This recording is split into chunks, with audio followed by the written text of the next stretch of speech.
Hello, dear viewers and my favorite students. I welcome you once again to my new lecture. Today, I'm going to give lecture on economies and diseconomies scale. Uh, we know that one of the most important objectives of the farms is to grow. Why farms want to grow? Because when they grow, their average production cost falls.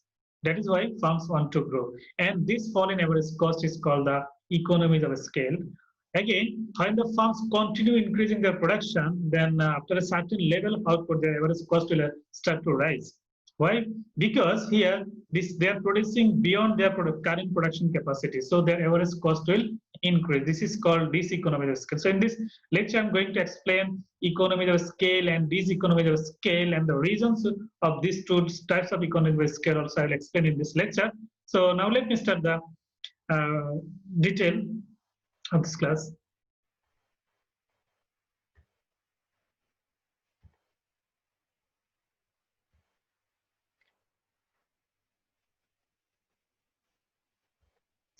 All right, so at first, economies of scale.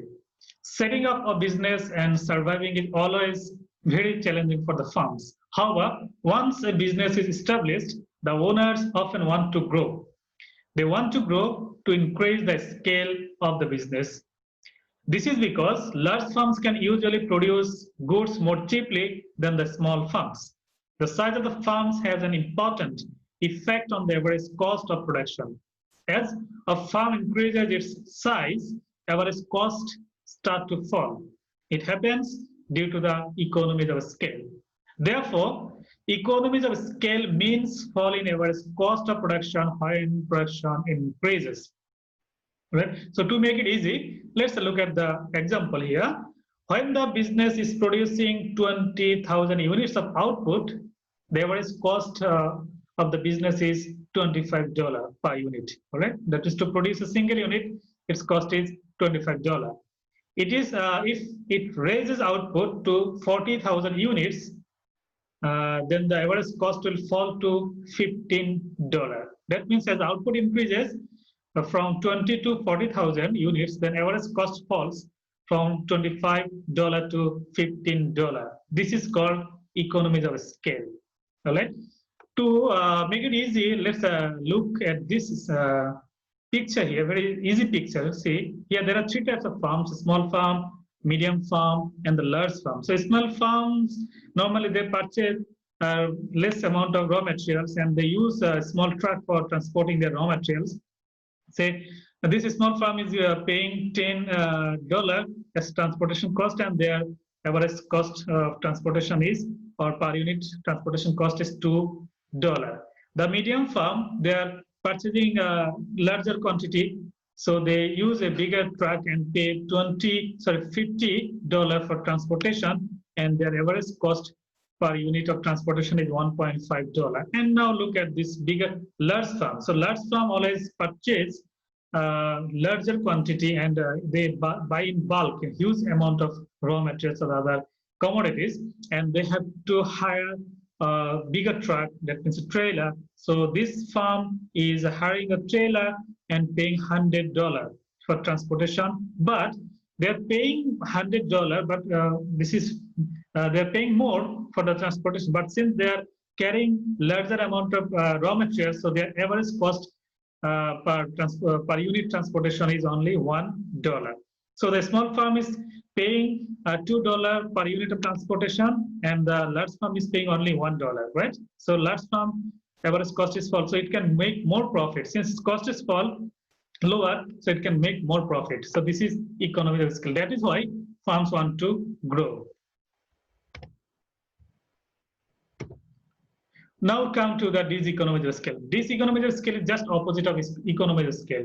Diseconomies of scale happens when a company or business grows so large that the cost per unit increase. That means when average cost of production increases due to huge increase in production or business becomes too big, is called diseconomies of scale. In other words, diseconomies of scale occur when the expansion of output comes with increasing average unit cost.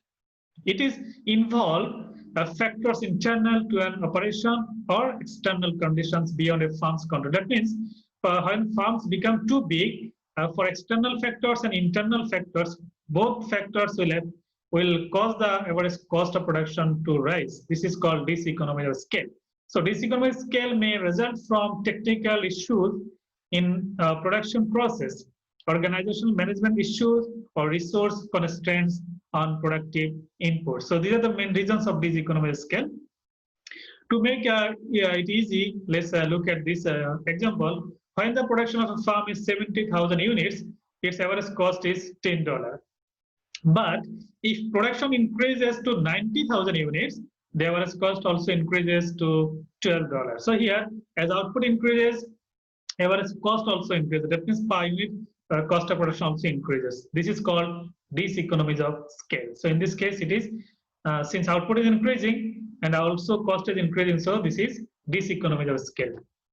Now to make economies and diseconomies of scale easy, so we can use this diagram. In fact, this is the average cost curve. So we can use average cost curve. In fact, this is the long run average cost curve. So using this average cost curve, we can explain economies of scale and diseconomies of scale very easily. Look at this diagram here. Vertical axis we are showing the average cost, and horizontal axis as well we are showing the level of output. Here see, when output level is 20, average cost of production is say $25. All right. That means to produce each unit, the business has to spend $25 in this case. Now, if output increases from 20 to 40 units, see here, what happens to the average cost? Average cost is falling from 25 to 15, right? And again, if output increases from 40 unit, 40 unit, 1,000, in fact, this is 1,000 units, 40,000 units to 70,000 units. Here, this is 70,000 units. Okay, average cost falls from 15 to 10. All right. So here, till 70,000 units, from 0 to 70,000 units, average cost is falling as output increases. So this is called economies of scale.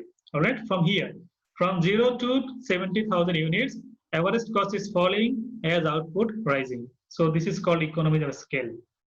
And after this output level, that means this is the farm's maximum output level. Okay, farm can produce maximum at this level with the current capacity, and if the farms produce here 70,000 units, they can minimize their average cost at 10. Now, if the farms tries to increase their production, wants to produce more, say 90,000.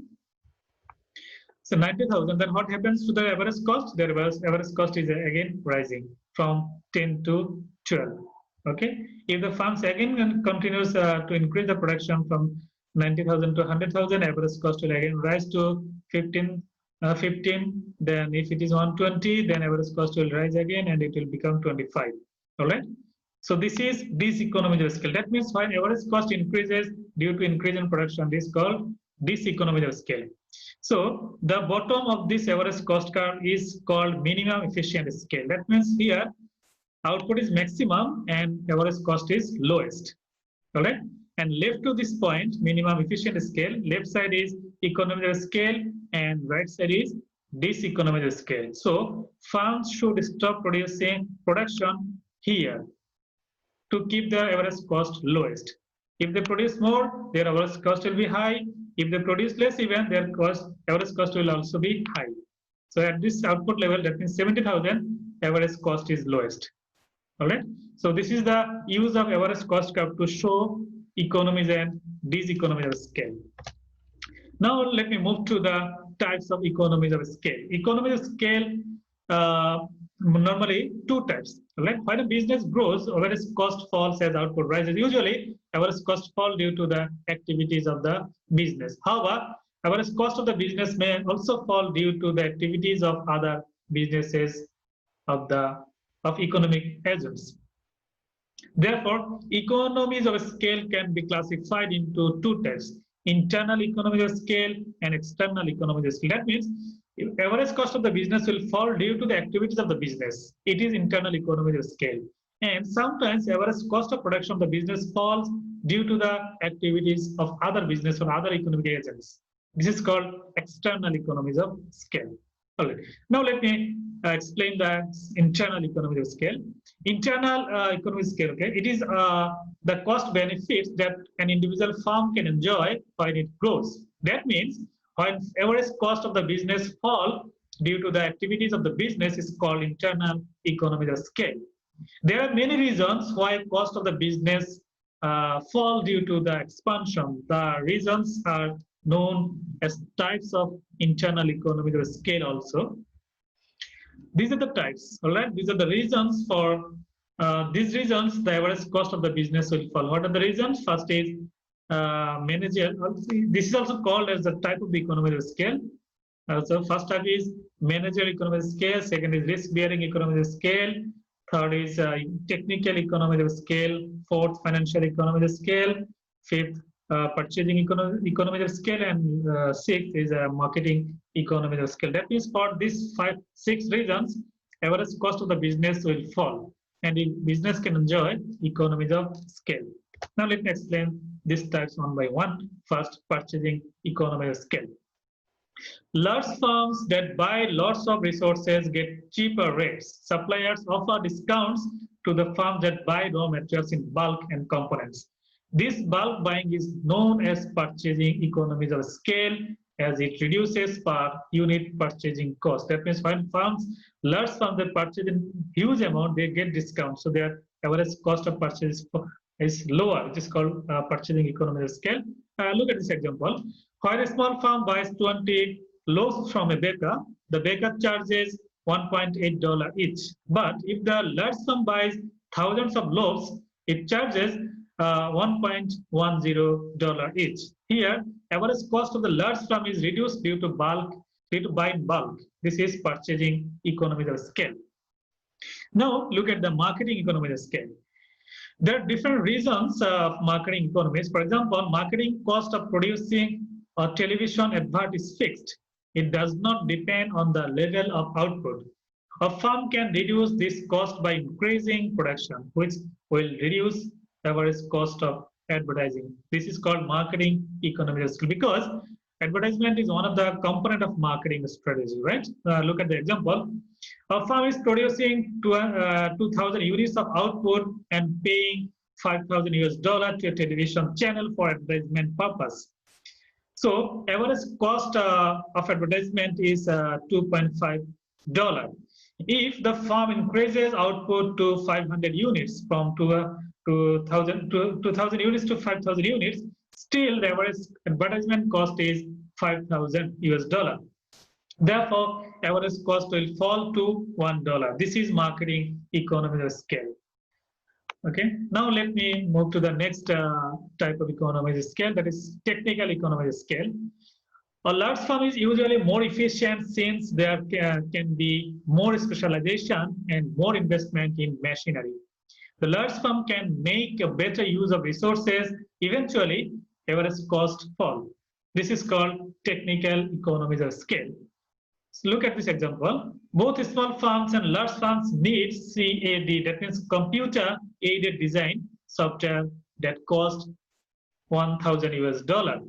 Small firm uses this software once a week, but a large firm needs it every day since they produce more.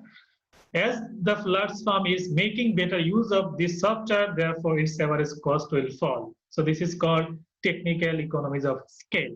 Next is financial economies of scale. Large firms have wide variety of sources of borrowing money and have access to borrow at cheaper rates. That reduces their average cost of borrowing. This is known as financial economies of scale. That means when banks will give money to the firms, small firms, they will charge higher interest rate, and when they will give money, a loan to the large firm, they will charge lower interest rate. So large firms, since their cost of borrowing is lower, their average cost of borrowing also lower. So this is called financial economies of scale. Look at this example. A bank is charging 8.9% rate of interest on a small firm against $5,000 loan. But it charges 7.5% rate of interest against $1 million on a large firm. As the large firm can borrow money at a lower interest rate, its average cost of borrowing is also lower. This is called financial economies of scale. Now come to the managerial economies of scale. As the large firms can employ specialist managers in different departments, as a result, efficiency is likely to improve and average cost of the business will fall. This is called managerial economies of scale. That means when large firms they employ the specialist managers in their different departments, so these specialist and high skill managers can reduce the average cost of operation, which is called managerial economies of scale. Look at this example. The main four departments of a business are finance, human resources, marketing, and production department. When the firm is large, it can employ specialists in these departments and with specific responsibilities. As a result, due to increased efficiency in the departments, average cost of the firm will fall. Whereas when the firm is small, the small firm will employ only one manager to manage all these four departments. So in that case, there will be inefficiency. So this inefficiency will increase the cost of operation of the business. Hence, average cost will rise. Next is risk-bearing economies.